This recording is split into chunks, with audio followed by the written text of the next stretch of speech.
arribat un moment i fruit d'aquesta racionalització o d'aquesta reestructuració dels decrets que hem vist que hi havia algunes estructures que estaven duplicades. I què estem fent? Doncs tendint a simplificar, perquè és un dels eixos d'aquest nou govern, intentar simplificar a tots els organismes i intentar donar-los el màxim valor.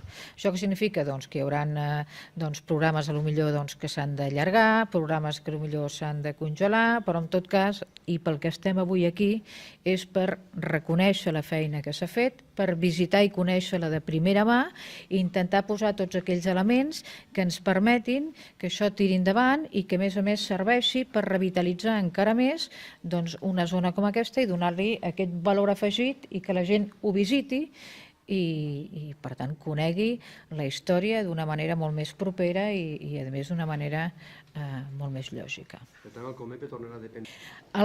Si em permet, és que com que encara estem amb el que és l'estructura dels departaments, en aquest moment el Comep depèn del Departament de Governació i Relacions Institucionals. La voluntat és que hi segueixi depenent. El que és lògic és que el delegat del govern és la persona més propera del govern al territori qui tindrà la relació.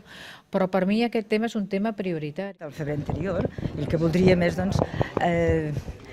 les finances deixar-ho tot tant per tant ja que es pogués acabar de pagar, que se'ns pogués acabar de tornar els diners que vam avançar i que, a més, entri en funcionament, però fent un ens que puguin carregar-se'n de tota la infraestructura, vull dir, de tota la gent que vingui a treballar aquí, de la gent que ho ha de portar, perquè l'Ajuntament es fa càrrec del manteniment, de la llum, de tot el que es fa aquí, ha fet l'edifici, però clar, vull dir, fer-se càrrec d'una altra persona en aquests moments és que et sap molt de greu.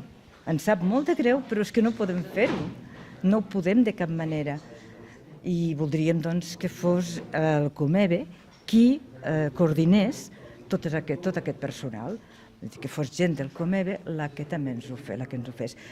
Vam cedir, l'Ajuntament va cedir.